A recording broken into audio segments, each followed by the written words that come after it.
Ciao, sono Ginger Costa Jackson e io sono qui con Eclectic Arts Media. Proud of it.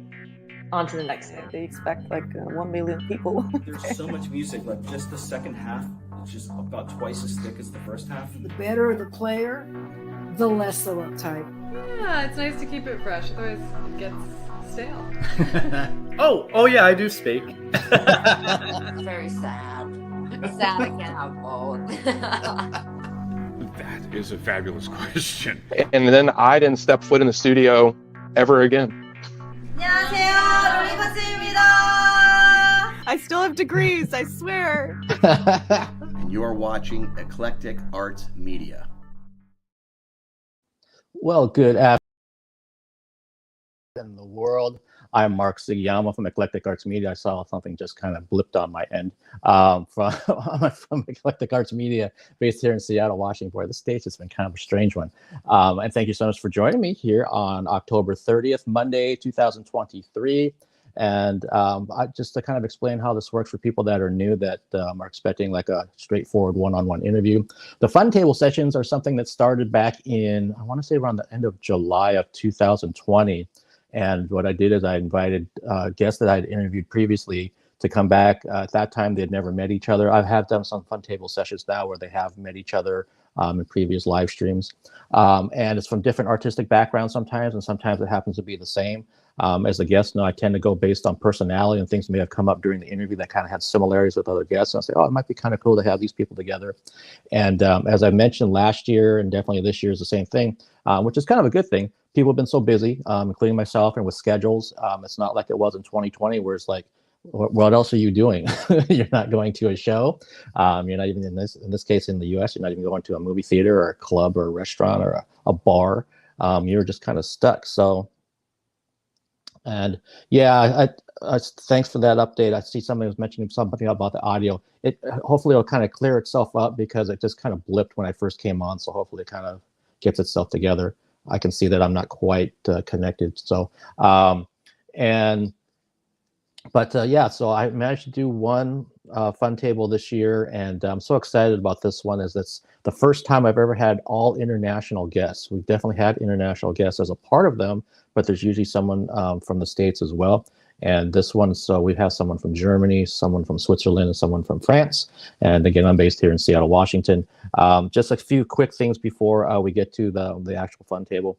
The last live stream that I had scheduled was with Bree Darling, and she made an honest mistake. And so we tried to reschedule hers for this past Friday. I got sick on Thursday, so we had to reschedule it again. So now we're looking at next week. And she's got a couple days and times to look at from my end and see if it's going to kind of work for her. And then there's also a couple other live streams that are scheduled for November. I can't believe we're right to that point of November. And for people that are lacking certain type of material that I tend to do with some of my interviews, I'm going back to some of that in November and December. If you're not sure what I'm talking about, please follow me as Eclectic Arts Media, one word, on Instagram. That's where all that will come first. And then some of that information migrates over to other social media platforms. All right, so if you're watching this, and again, the audio is so kind of wonky, I might have to even like take myself out and kind of rejoin. We'll just kind of play it by ear. This whole day's been kind of strange. Happy Monday to those out there where it's Monday. This is actually my Friday. My muggle job, I've already worked my shift, so the weekend is here, which means I'm ready for a nap because I work a really early schedule. But I'm going to bring each guest in one at a time. Let's see. The first guest I'm going to bring in, this is testing my memory. We did a 1-on-2 interview with her former bandmate back in 2021. She joined me for a Fun Table session in June of 2021. We had a guest from Germany at that time and a guest from down in California. And so they just put out a brand new video single. I'm sure she'll get a chance to talk about that. So I'd like to welcome Zaza Bathory from Furies. Oops. That's not me. Come on, Mark, let's get this together. There we go. Oh, it looks, did I do that to you? It looks like there's a mute. There we go. Hi. Hi. How are you, Zaza? I'm fine, thanks, and you? I'm doing really well. Again, this is my Friday, so it's good to see you again. I can't believe it's been 2 years. Yes, it's going so fast. It's quite crazy. Yeah, for sure. And I can't wait for all of us to kind of talk about some of that because things were very, very different, obviously, 2 years ago than they are now. Yes.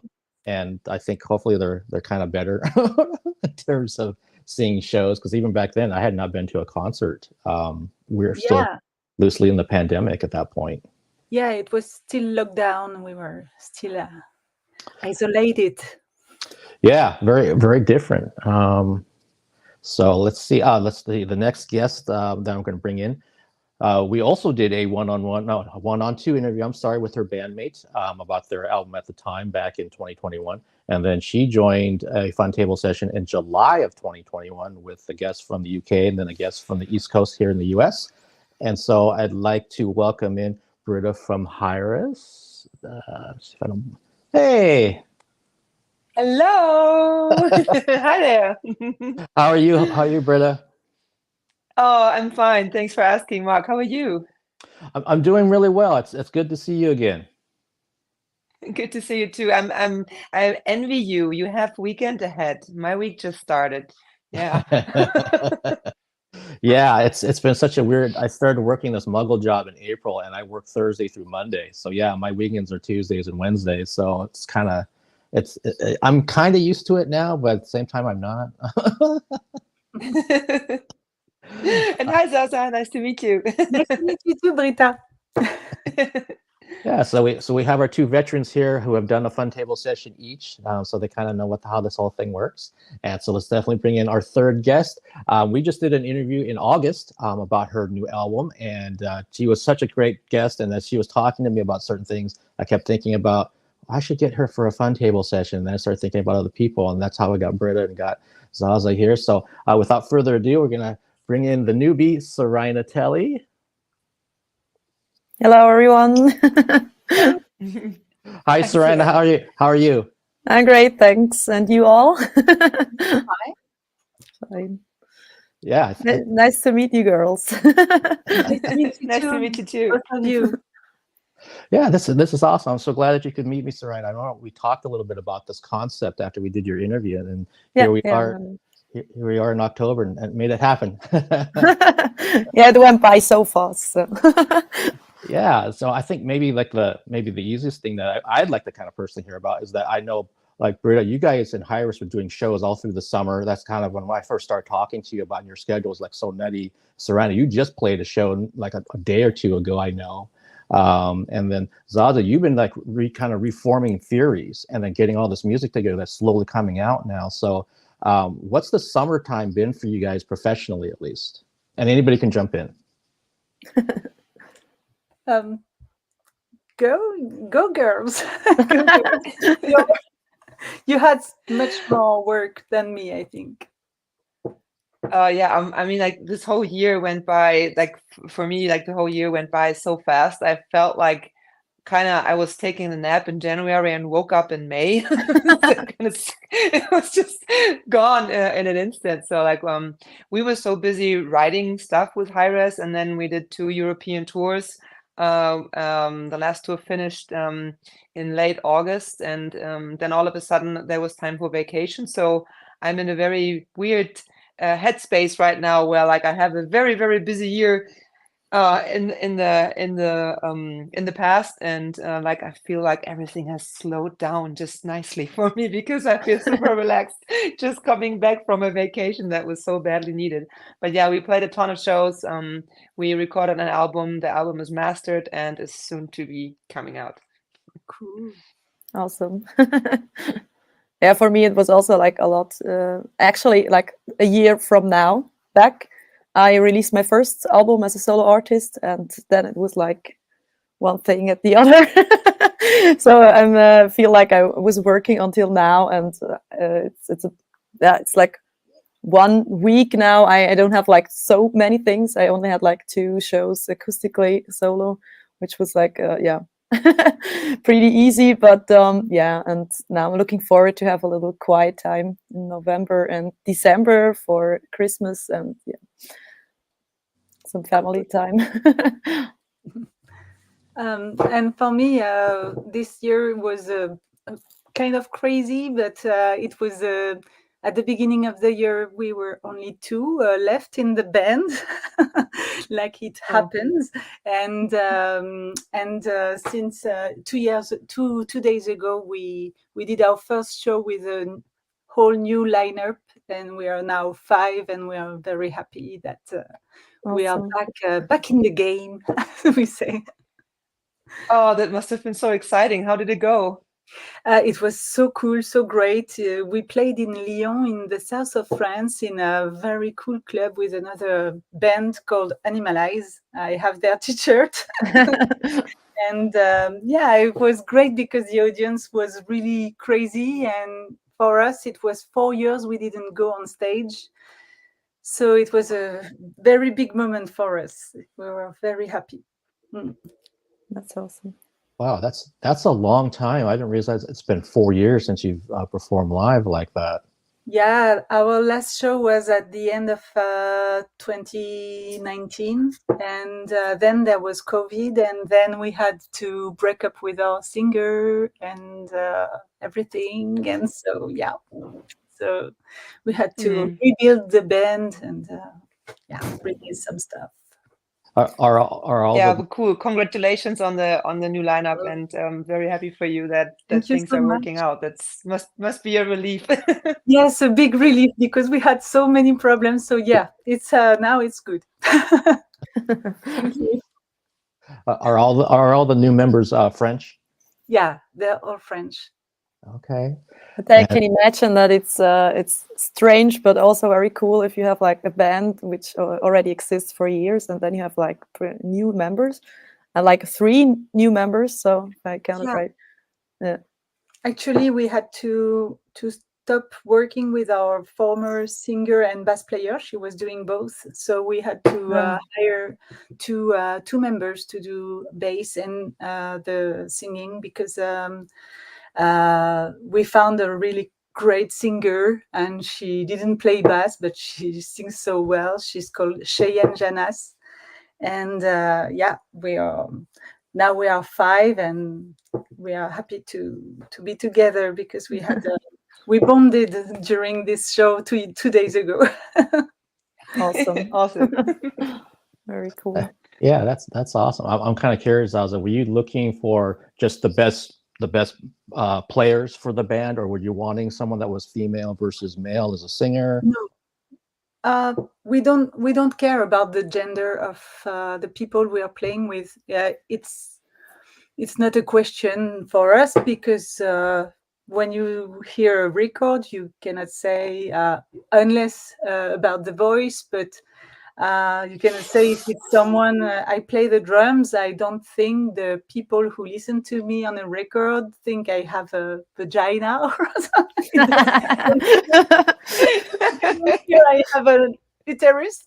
So no, we were really looking for people because we were just 2 with Guillaume, our guitar player.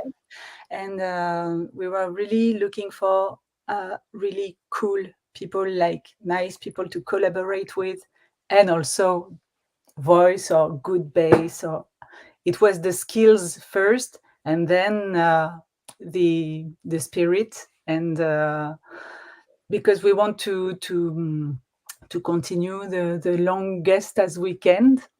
So yeah, sorry for my English. It's it's late. I had a big weekend. So I'm sorry. No, I think your English is fine. I think I'm sure Britta and Seraina can relate to having big shows and the kind of coming down after you kind of decompress a bit. So that makes perfect sense. And we can relate to not being English speaking. So. But your English is way better than mine. You think when I'm tired and I listen to myself, if I just like talking in English and I listen to myself, I think like shit, I sound so Swiss. No, so it's getting worse when I'm tired. Your English is perfect, both of you. It's way better than mine. Sure. Thanks. Yours great. We are really French people, we are known for our very bad English. So, So in that case, you master it. Well, Germans are known for very bad French, so French, it's okay. You don't have to learn it.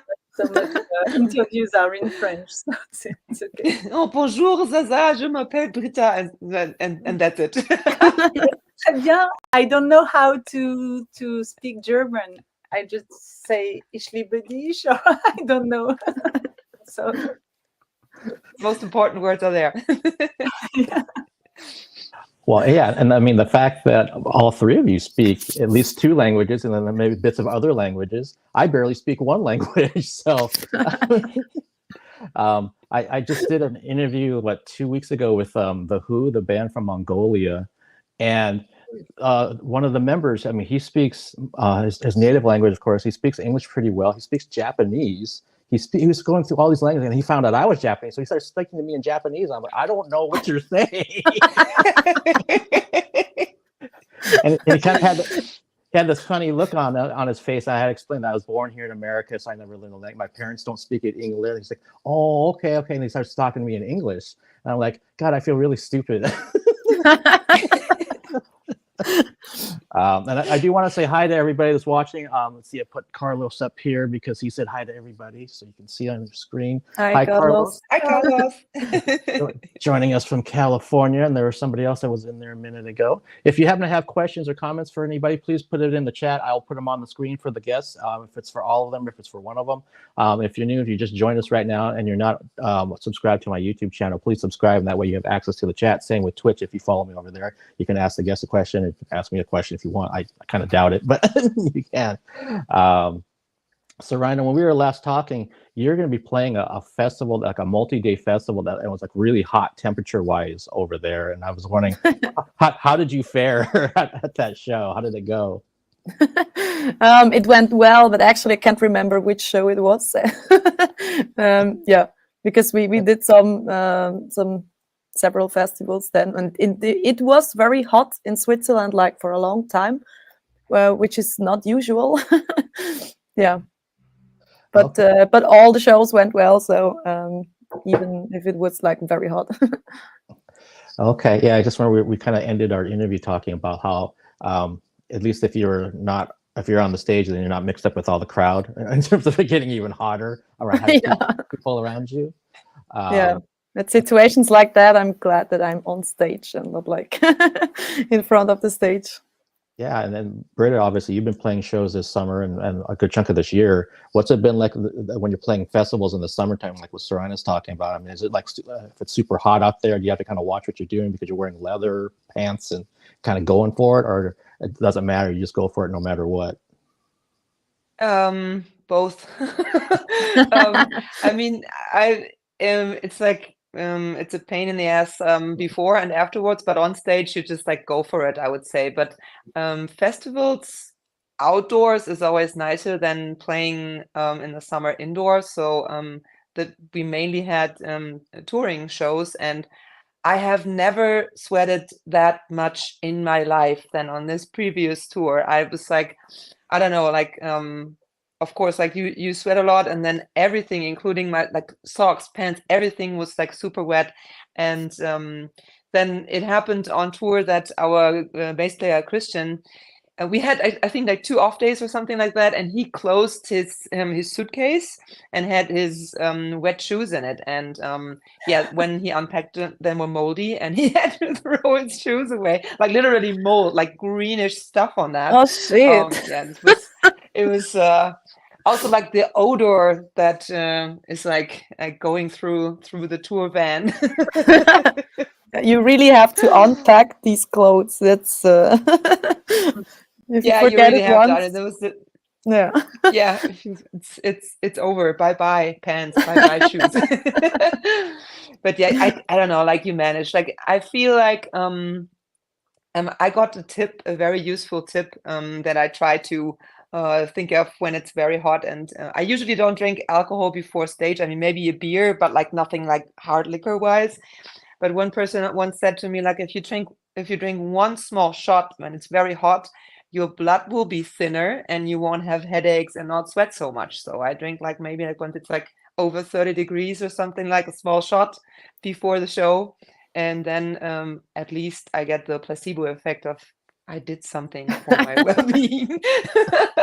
This is really good to know because on the drums, it's always very hot on the back of the stage, and I will try this because it's a very big problem, heat on stage. Yeah, Yeah, it is. Yeah. You always have to choose between the style to be like all leather, really sexy and classy and metal, and also comfort.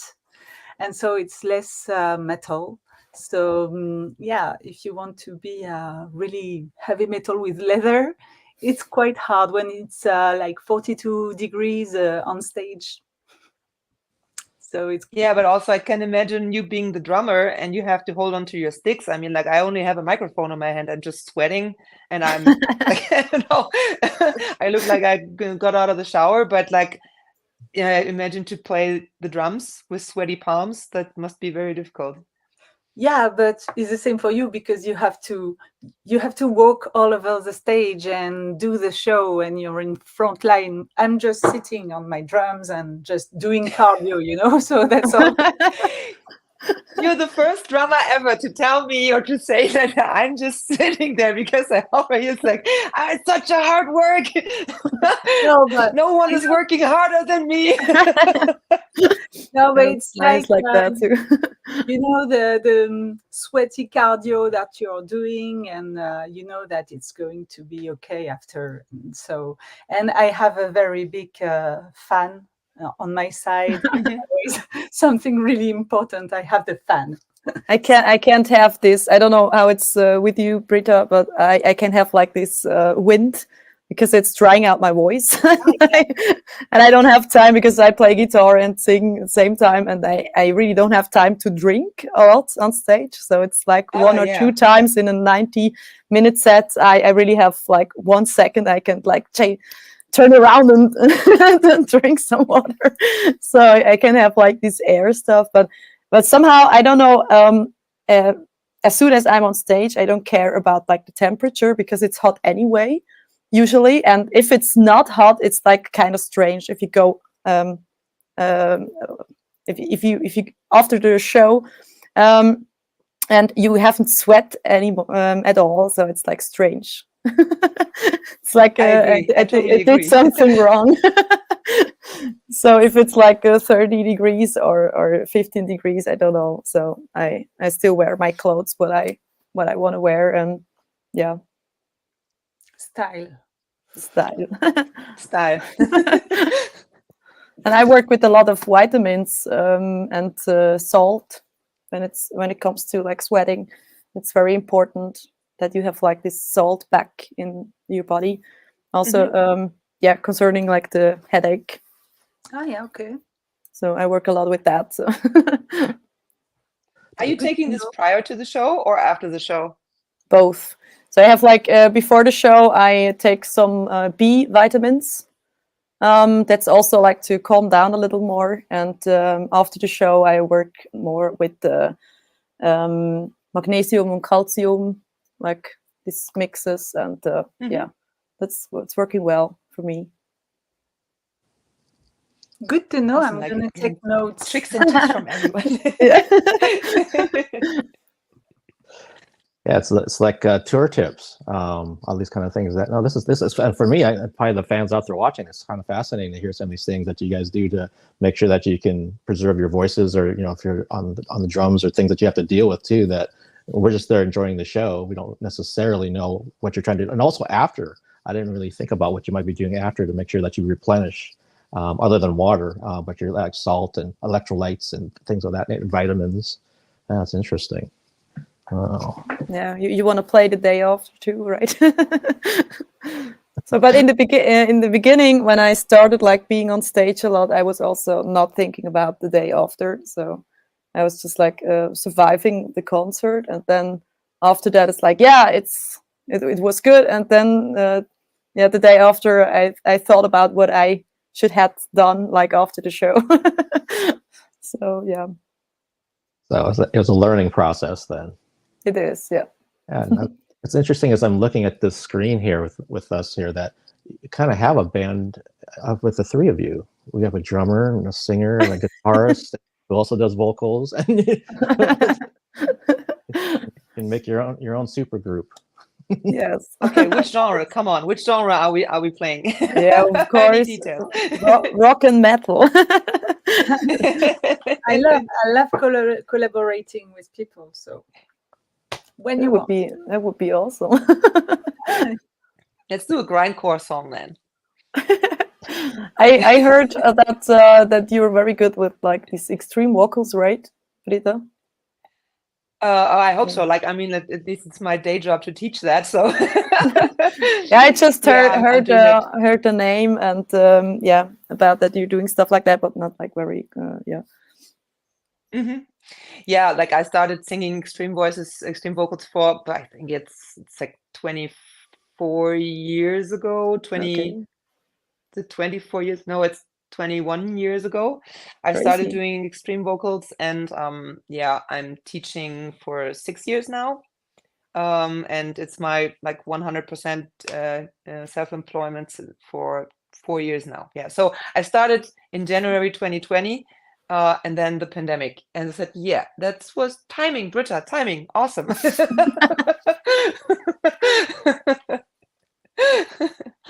But yeah, somehow I managed. Yeah, so I teach screaming and growling every day. Yeah, awesome. Very cool. And actually, Seraina, I saw you on stage once. Oh, really? Yeah. Where? With your former band. Okay. Burning Witches, and you were like amazing. You were such a great singer and such a great presence. So thank you so much. So I saw you. We were in the same room one day. That's funny. That's cool. I was thinking that, Britta, when you're talking about the extreme vocals that you do, have you had to change your approach or your technique with your vocals over the years, or have you been able to maintain the same level of that extreme vocal? And the reason I bring that up is that I interviewed an opera singer recently, and she was talking about, Mark, the notes were written by Handel hundreds of years ago, so we have to hit the same notes. Doesn't matter if I'm 20, if I'm 40, if I'm 60. And I was like, well, for popular music, you can kind of, change if you need to. But I was just kind of curious, since you've been doing it for so long, you can just keep hitting the same notes and the same style of that, kind of thing to it. I would say up to now, yes. I mean, of course, like hormones change over the years, especially in women. So we will see how that goes. But I had to talk about that with Sabina Klassen from Holy Moses, like a couple of weeks or a month ago when we met on a festival. Like she's older than I am, but she said like she's fine, so that gives me hopes that that my voice will maintain. So far, I haven't had any changes. The biggest change was when I started teaching on a daily basis. So I had to like really be very precise with my warm up and everything before I started into the day, because my students, they of course, one wants to learn this technique, the other wants to learn this technique. So I have to be able to switch back and forth like the whole day, which I don't have to do when I perform with my band. So I had to adjust there, but I don't think that I have felt as vocally fit ever before I started teaching and singing so many times, so many hours a day. So that has actually helped. Instead of, I was like, oh my God, I hope like I didn't make a mistake and then it would drain me too much. But on the contrary, it's just getting stronger and more persistent. Yeah. I can imagine that it's like the same then with normal singing, right? So you have to be fit and like it's like sport. So if you do it a lot, then you get better and better. And I think if the technique is good, then it's not possible to sing too much. So I think. Yeah, in a way, it's like it maybe like if you feel comfortable in doing sports and you do it a lot, and then the risk of injury just decreases because your body has adjusted to the workload, so to speak. Yeah. Yeah. Okay. And Zaza, do you sing by chance? singing me. Yeah, you. I can do backing vocals, yeah, but I'm really not a singer. I would have loved to be a singer because it's so amazing how when I see all the singers I work with, or also all the bands I love, I would have loved to know how to sing properly. I know I sing on tune, but I have a very bad voice. So it's okay for backing vocals, but the material of my voice is really bad. So yeah, I would have loved to sing properly. Like, I don't know, like maybe, I don't know if you know this band Brutus. Oh. They are a Belgian band. Yeah. The drummer is great and she sings really well. And so I would have loved to do that, but I don't have the voice for that. So I just do the drums. Just. But what are you doing for drumming to maintain your fitness level? Like, is there anything special that you do to stay fit and healthy? No, I do some sports. I do some cardio, and I go to the swimming pool. This is my stuff. I like, but I play drums almost every day. So, and I play drums since I'm 9 years old. So it's something, I don't know. I think I started to try to keep my I don't know, to stay fit since I'm 40 years old. So it's quite recent. Before, I didn't have any routine or anything. I just played drums. I didn't know, just warming up and playing drums. But yeah, since I'm a bit more than 40 years old, I'm going to the swimming pool and trying to stay fit. Yeah. But no, I don't have any, I don't have a very healthy life. You know, I drink alcohol. I smoke vape because I'm not a singer, so I can smoke.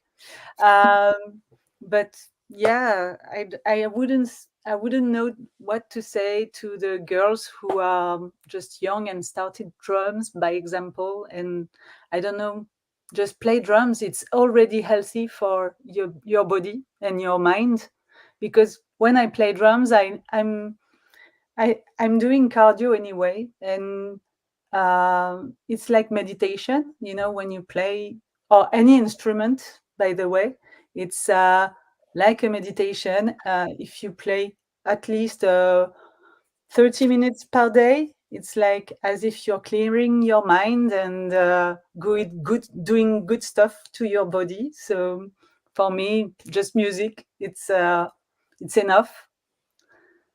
I wouldn't know what to say more. Yeah, that's great. But it makes sense. My older brother used to play drums, so I used to kind of learn from him, and playing guitar and playing bass as well. But there's something about, at least because the drums are so physical, that if you're having a bad day and you get behind the drum kit and you bash the crap out of it, and you'll feel better once you're done.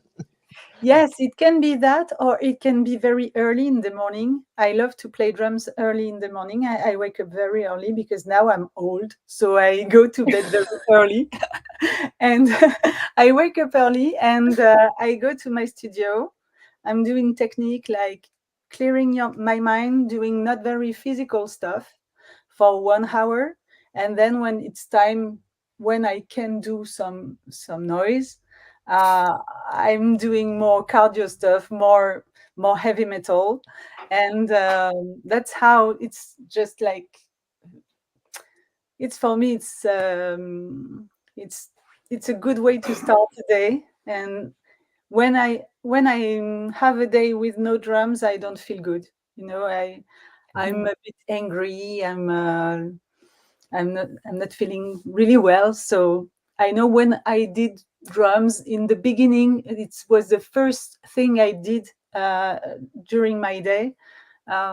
It's a better day for everything else, for my work, because I'm not a professional drummer, so I already have a work. I'm working in music industry, but I'm not earning my life with drums. So yeah, I can do my work properly.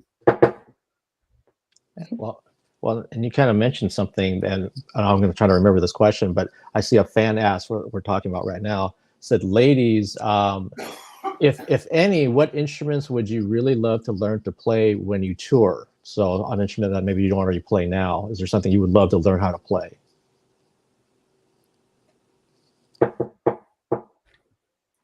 Actually, I would love to play the trumpet. Cool. Yeah, I love jazz and stuff like that, and I don't know, I just love the sound of that, but I know it's very difficult, and I think I would have to take off my piercing, so just another reason why I never did it. But yeah, I think it's a very interesting instrument, and you can do like a lot of different sounds. So yeah. Cool.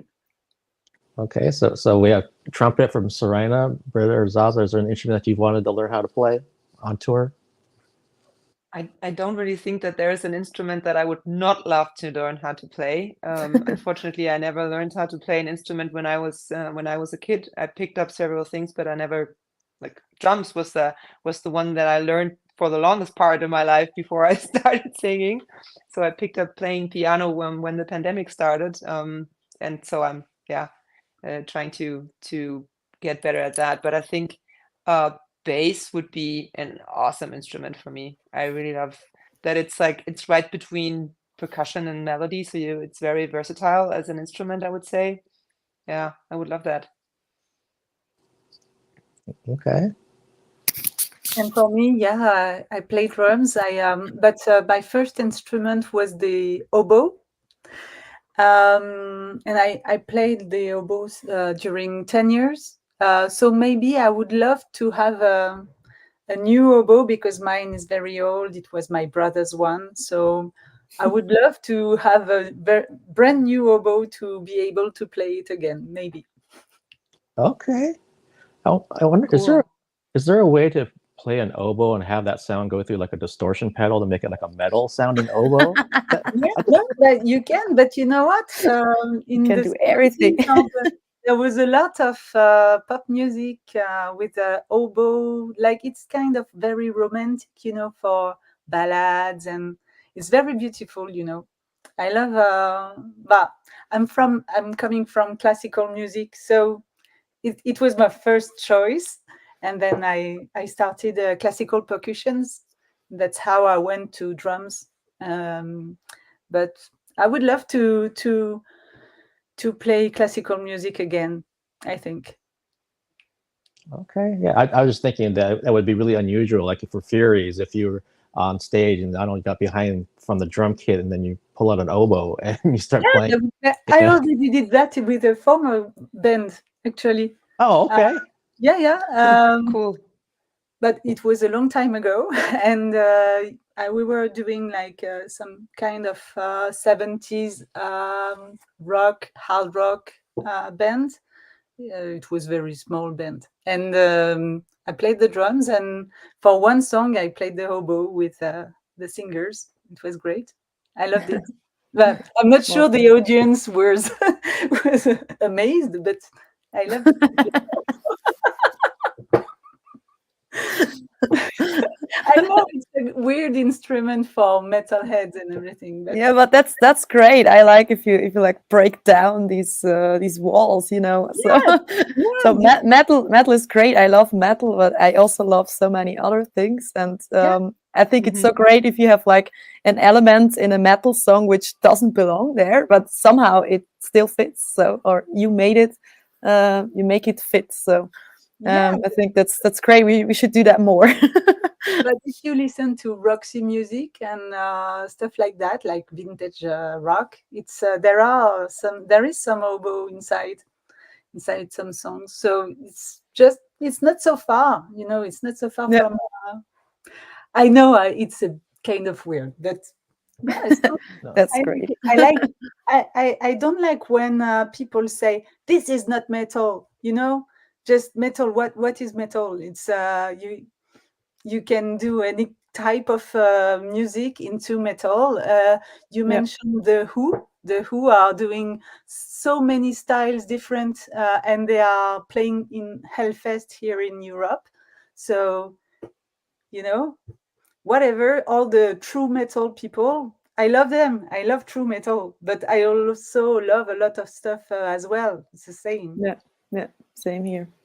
I think an instrument cannot be a genre. That is kind of wrong. Like, because the player makes it.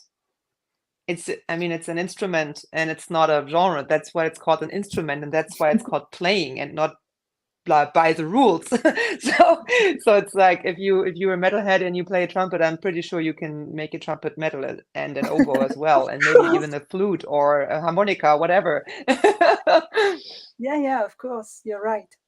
Yeah, no, I love that attitude. I think all four of us share the same thing about, like, don't look at it in terms of rules or in terms of like, this is what you have to do. It's like, who said I can't do this in this, even if it's in metal, if it's in something else.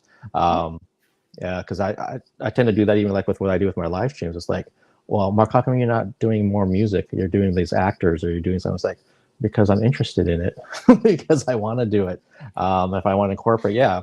I love it when like what Seraina was saying earlier about when there's something that kind of surprises you. Yeah, so if she's doing a song and all of a sudden there's a trumpet solo that breaks out and there she is playing it, that'd be fucking awesome. I would love that kind of thing. Sorry. No, go ahead. I'm just gonna say no limitations. Yeah, of course. There is a French band called Fractal Universe.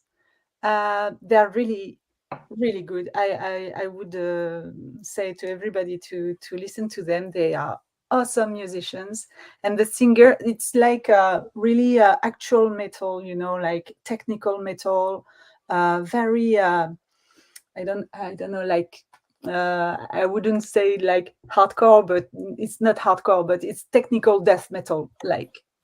And the singer sings so well, and at the end of the show he goes backstage and comes back with a saxophone and does on technical metal saxophone solo, and it's amazing. Awesome. It's really so I would like say to everybody, go to this French band. They are signed on Metal Blade, and it's really good. They are really good. Fractal Universe is what you said? Fractal Universe? Yes, Fractal Universe. Yeah. Awesome. That name alone makes it very appealing for me to listen to them. Yeah, they're great musicians. Yeah, that name sounds familiar to me. I think they've toured here in America. It's possible, yeah. Yeah. And I like, Zaza, how your other part of your background just came out right now in terms of the publicity side that you do, of you talking about that band. It just, so I don't know if Seraina and Britta know that when Zaza mentions she's in the music industry, she does it from the publicity side, so that she's got that skill set. Awesome. Yeah, I don't work a lot of metal, but I love to talk about music. So that's how I went into this this job, and I love when the musicians are great and they are doing something like we can talk about, like not something like everyone else, when they are just doing something really different from what's happening actually. I love to discover new bands and talk about them and talk to the media about them, and that's my job. And so yeah, I'm passionate about music and doing music. That's awesome. Yeah, and so Carlos, I want to thank you for that question about the instruments. So hopefully that, I see you said he put nice. So okay, yeah, I guess that answers his question. And again, if anybody else has questions, please put them in the chat. We've got about another 15 minutes or so before we wrap this up. I just had a general question. I have a question. Yeah, go ahead. I have a question. Seraina, it's directed towards you. You like compared to putting out music as a band, what changed when you did your solo album? Like, what was the main thing? Can you just tell a little bit about that? Yeah, that's actually pretty interesting because in rock and metal there's not a lot of like artists. It's more like the band stuff. And I worked like when it comes to songwriting and stuff, I worked the same before. So it was a little bit different with Burning Witches because I wrote songs together with another band member. But for my other band, Dead Venus, which is like progressive rock, and there we work like the same, but we appear as a band. So I write the songs, and here in my solo project, it's basically it's the thing that's most different is like the appearing, you know. So it's like everything on you, and everything goes out over my profile, and this makes it a little bit more difficult because you don't have like 5 band members who are spreading the new stuff. So it's like everything through my channels, and so it's like you have more responsibility, of course, because it's your name and it's your face, and yeah, that's pretty much what's the difference.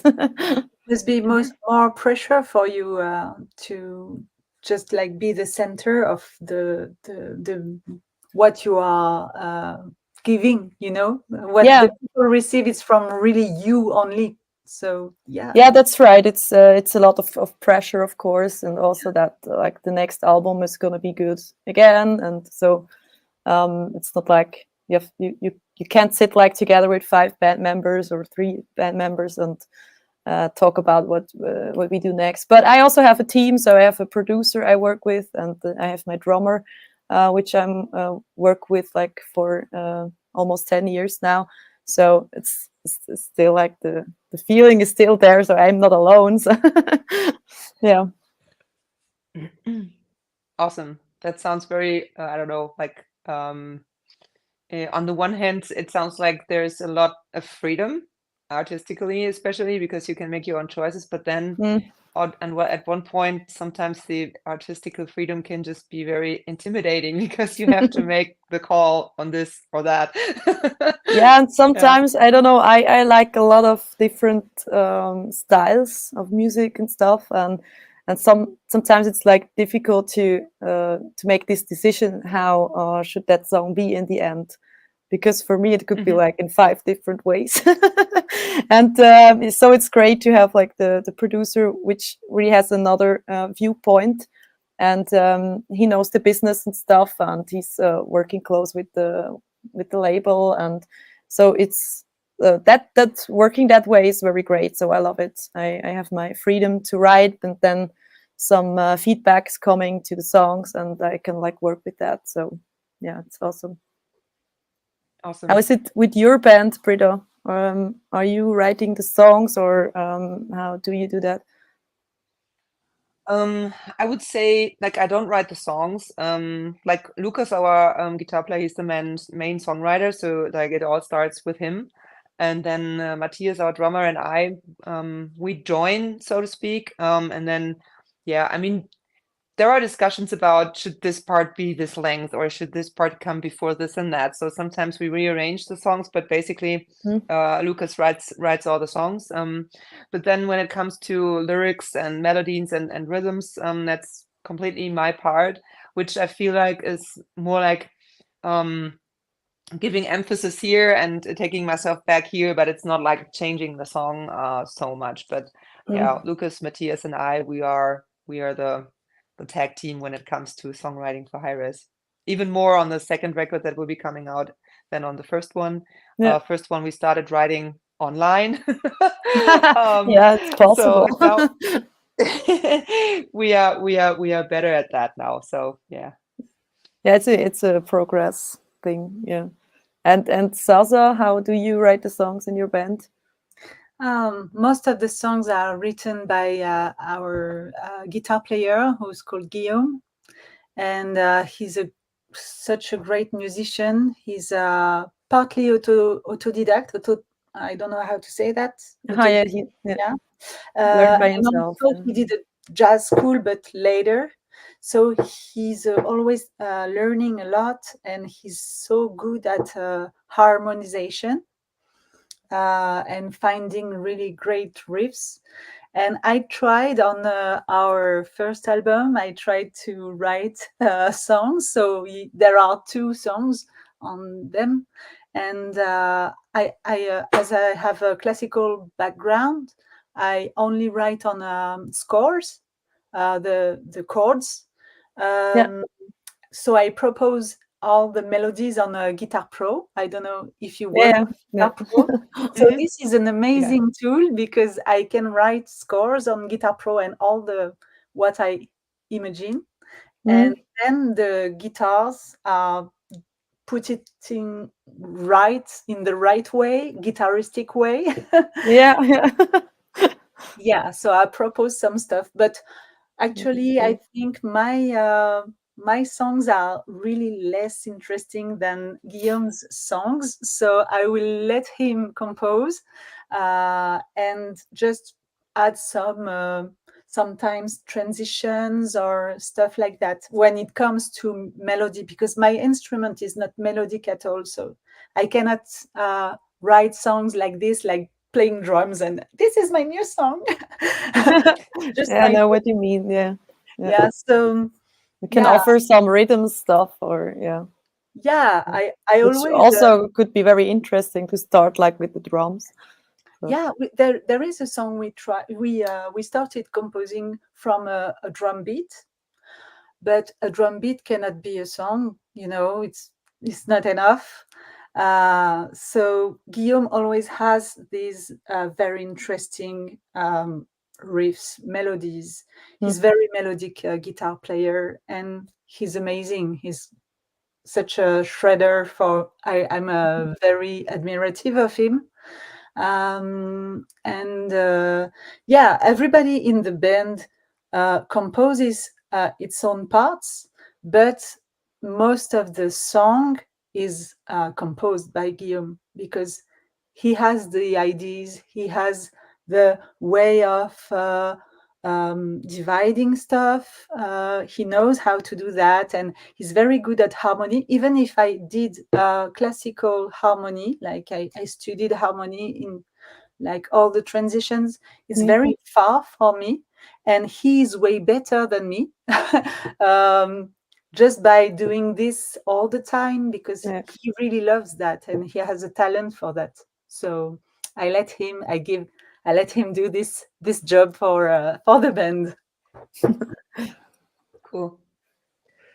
Okay, and I see that Carlos had another question. He says that if you would come to the United States for fun, for touring, etc., what's the first city you would love to visit?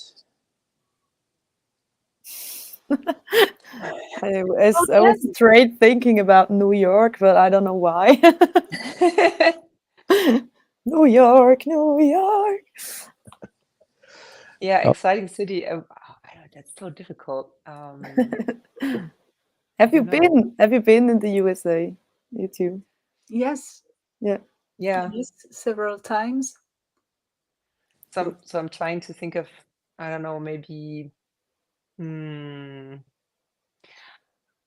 I have never been on the West Coast, so maybe LA would something that I would want to see. I mean, it's of course a very famous place, so maybe I'd like to see for myself. So I pick LA on that. Okay, Zaza, what about you? I would love to visit maybe, I don't know, like Austin, Texas. I heard a lot of about this area. I heard with my job, I had some bands playing at South by Southwest, and they all say that it's the place to be. But I heard about that too. Yeah, they say now that it's less interesting than like 15 years ago. But I would love to visit Texas just to see, because I've already been to East and West Coast. But I've never seen Seattle. I've never seen Portland. I would have loved to go also in less big cities. Maybe I seen San Francisco. It's very nice. I've seen but I would love to visit a bit more, to have the time to visit states. Okay. Yeah, and Carlos, thank you for the question. And I've heard the same thing about Austin. I've got a friend that lives in Houston, and so if you're a musician, Austin, Nashville for sure. Yeah. There's just like mind-blowing musicians of all genres in these two cities. I mean, so if you're a musician, you can't get enough of it, kind of a thing. There's some folks I knew from Seattle that moved to both of those cities because they wanted to further their career. So they didn't pick New York or Los Angeles. They went to those two cities. Which is not the first thing that comes to mind, I think, for people when they think, oh, if you're trying to have a music career, wouldn't you go to one of those two? So you can, but they're going to Nashville and going to Austin. Really interesting. Okay. And if you ever come to Seattle, let me know for sure. I'm still here. Yeah, I will. Of course. And You Seraina, did you tour in the US already? Me? Yeah. Sorry, I didn't get the beginning. No, sadly not. So No, not yet. but there may be some plans for next year, but yeah, nothing official yet. That's actually a good question, Britta. Is any plans for Hiraes to ever come over here after the new album comes out? I wouldn't call it plans, ideas, but I mean, like it's difficult enough to tour and to, I mean, also financial wise, like to get 5 people across the ocean and hire like people to help you with musical instruments and stuff, like the investment is a big thing. So we have to see, I mean, making a record, we have a really good record contract, but still it's a financial investment that you do as a band. It's not like they give you all the money and then you create in a free space for a couple of months. So yeah, we have Where to is see. that I mean, place? I want to where be is there. that place? Yeah, it's in my fantasy. But I mean, Hiraes, I mean, we are experienced musicians, but Hiraes is a new band. We formed during the pandemic, and so like it's still early in our band career, and it's only the second album, so we see how that will go. And yeah, it would be really nice to get the chance and to make it work, but we'll see. So we have ideas, but no plans. Okay, that's fair enough. I was just thinking with the label that you guys are on, that maybe they would do like a package of sending 3 bands from Napalm over here. Yeah, like you just so eloquently said, still have a huge financial burden for a band to get over here. The visas have been an issue for bands to get over here on time. Yeah. I know there's one that was supposed to be here in Seattle last week. Infected Rain, half their band made it, the other half got stuck. Their visas were delayed for like 7 days. Yeah, I read that. Yeah, so it's still an issue over here. Let alone the financial huge thing. That's what sometimes fans don't understand.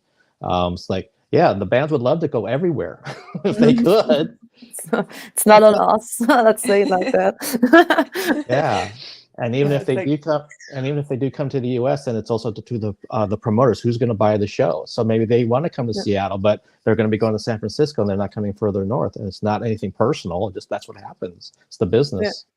And the other thing is also the equipment stuff. So we played in the UK this year, and it was also like we had to think about how do we get our equipment there, because we flew in, of course, and yeah, I couldn't bring like my amp and stuff, so I had to do something with a little thing, so something like a little camper, which is really not my idea of rock and roll, but it's somehow worked out. But that's also a thing you have to think about. So it's like a huge organization, yeah, to just go somewhere and play there. So also, if you can drive there, I don't have a bus, so it's always like the main thing to like find the bus to get everything in and all the people, and just to drive even if you play in Germany somewhere, yeah, you still have to get there, in time. Yeah. Everything costs so much now since last several years. Yeah, that too. Yeah. There are so many bands who canceled shows, or because touring is becoming too expensive now. So it's we are in kind of a tour crisis now. There are lots of bands who don't come to Europe. American band who cannot do it to Europe, and the same in the other way. It's they cannot. But yeah, it's it's like frontiers are closing now. For bands, it's more and more difficult.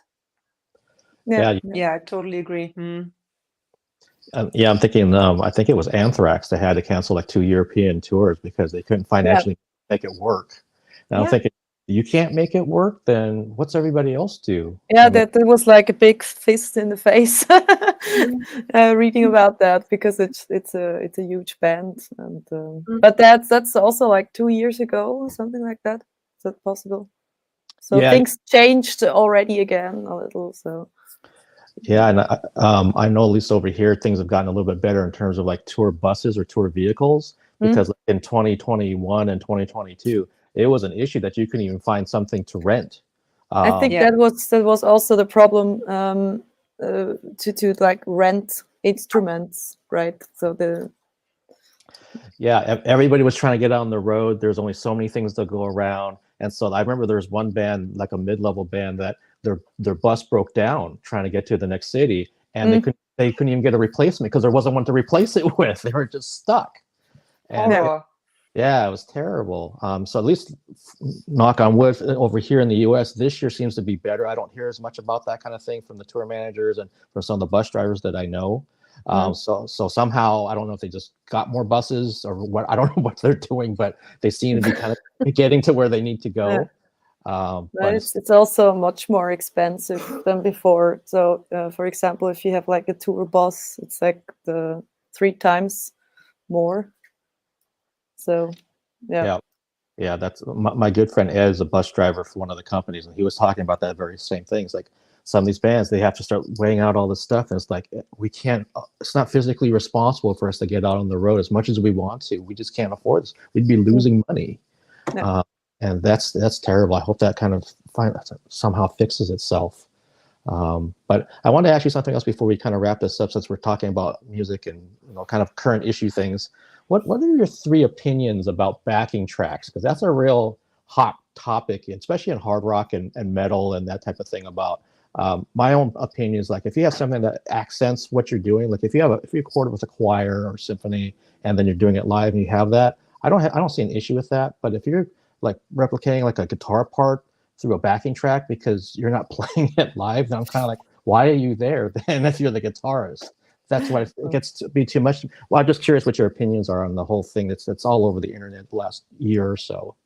Yeah, for me, I think the same like you. I think we already talked about that on the last interview, maybe. So I think it really depends on the style of music, because if you have like some symphonic metal stuff, then sometimes it's needed. And you have like this huge sound and whatever. I also played some shows with a Roxette tribute band, and we also had like this backing track stuff because we needed this 90s sound. So it really would have lost a lot when we wouldn't have done it with the backing track. So it was very fun. But for me, for my show now, I couldn't imagine doing something like that. So we don't have that. So we play just everything you hear, and everything we fuck up is live.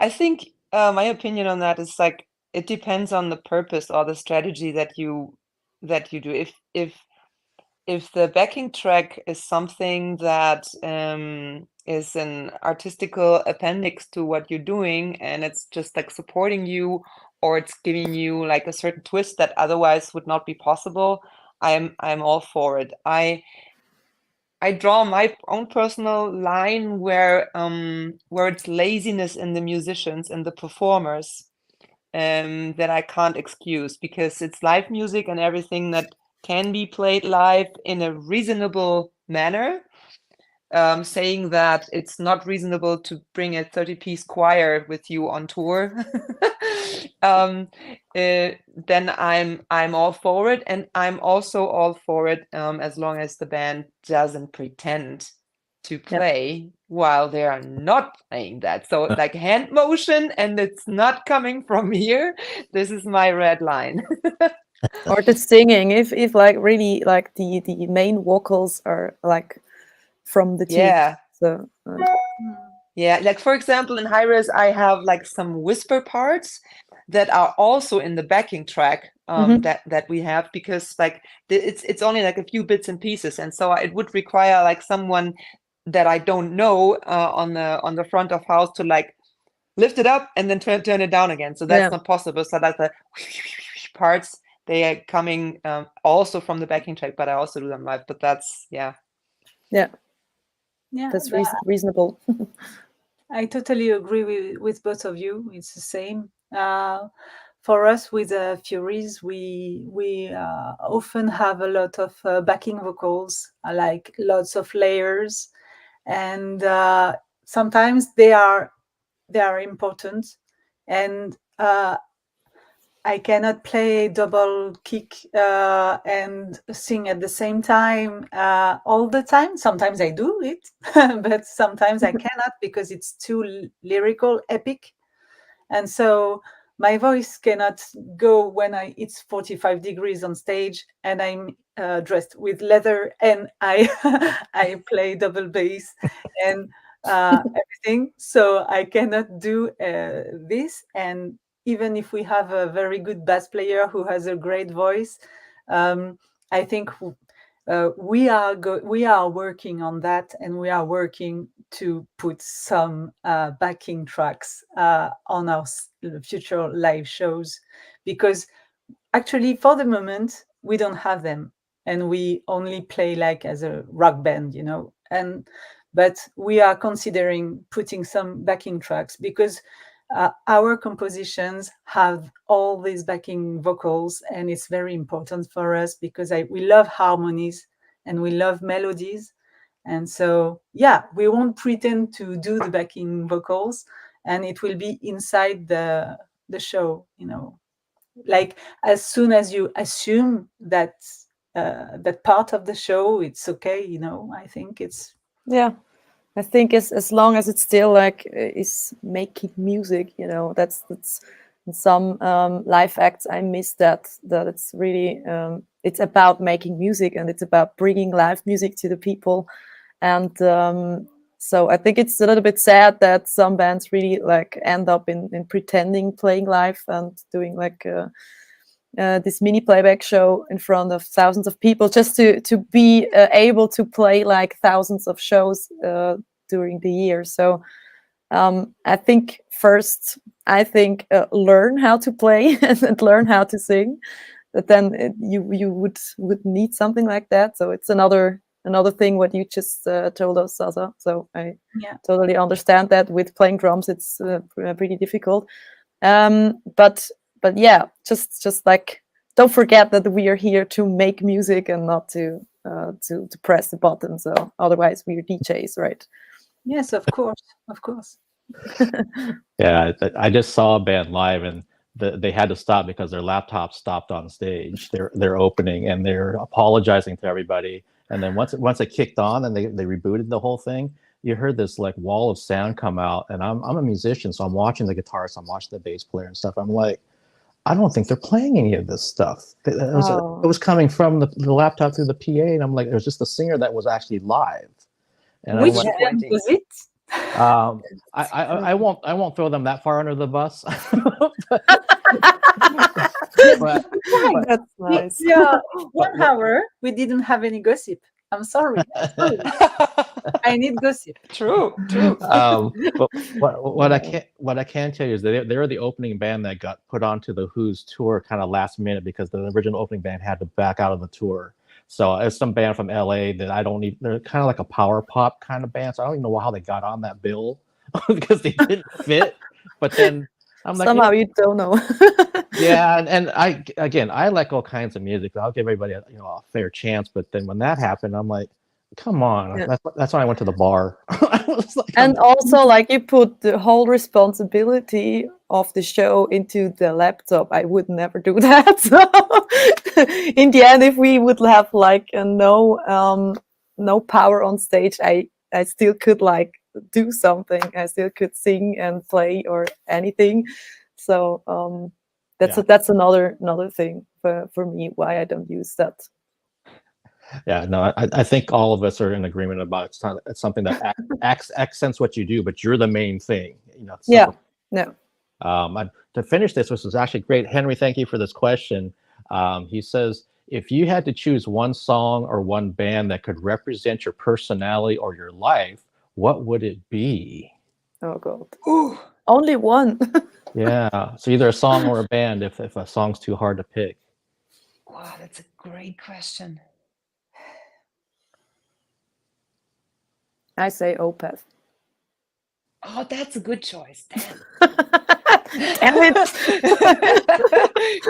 Can I be Opeth too? No, I called it. we can share the albums, maybe. I go to the early phase. No. I mean, my favorite band is Faith No More. I picked Faith No More here, but just because of the fact that they throw in so many things and mingle it around, and that is how my life feels. I throw in so many things and I mingle it around. Okay. I would say Death. Death, definitely. Chuck Schuldiner and all the Florida scene. Like, I'm just such a huge fan, and I would have loved to have seen Death live before Death Tool project. Yeah, I love all Death albums. I wouldn't be able to pick one. Okay, so we've got Death, Faith No More, and Opeth. That's awesome. That's great. And Henry, again, thank you for that question. That's an awesome question. And as we finish and wrap this up, I'm just going to go around with the three of you. Is there anything you'd like to promote, something you have coming up? You've kind of talked about some of it already, but if you want to do this to kind of finish this fun table off, so we'll start with Zaza up in the upper corner here. So me first? Okay. Yeah.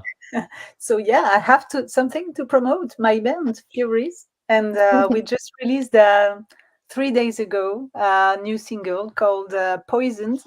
And it's featuring Brittany Slays from Unleash the Archers. And she's an awesome singer. And she's awesome. Yeah, she's such a singer. Wow. Yeah. We're very proud of this single, so I hope everybody will listen to it, and I hope you like it because I'm really fond of it. We'll go checking it out. Yeah, definitely. Thank you. Okay, and Britta?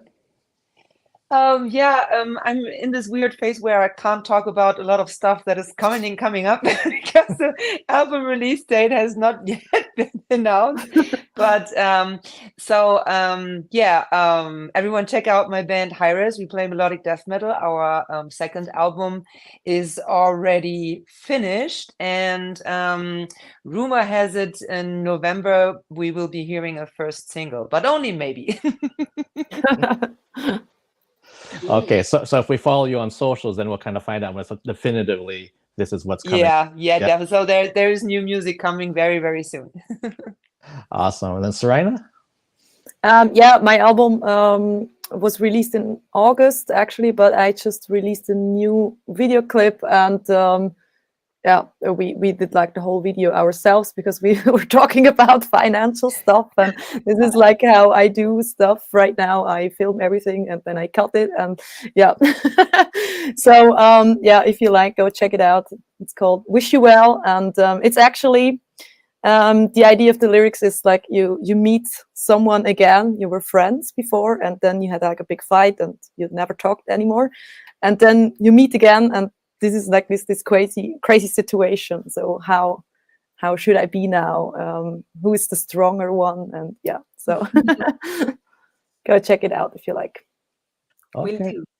Yeah, awesome. And so Zaza, Britta, Seraina, thank you so much for taking the time today. This has been amazing for me, and it's so good to see all three of you again. And I'm such a fan of all your bands and the work that you do. And I loved hearing what you had to talk about especially being professional musicians, and also just as people. That's always a piece that I love have come across. And people that are in the chat, thank you so much for your questions and for tuning in. For those that are a little too shy to put something in the chat, I know we've had some people this entire time, but and Britta, thank you again for alerting me to the time difference. So that I wasn't just sitting here going, it's 11:10. Where are they? What's going on? Oh, man. Yeah, it's a stupid concept anyway. Like, so it's changing times. Like, I mean, what? Yeah. But again, thank you so much for taking the time. For you three, have a good evening over there. Thank you so much, Mark. Thanks. Have a good day. Thank you so much. Thank you. All right, everybody, take care. Take care. It was so nice meeting you all. Yeah, Bye. very nice. Have a great evening and day and weekend, whatever. Yeah. Bye-bye. Bye, everybody.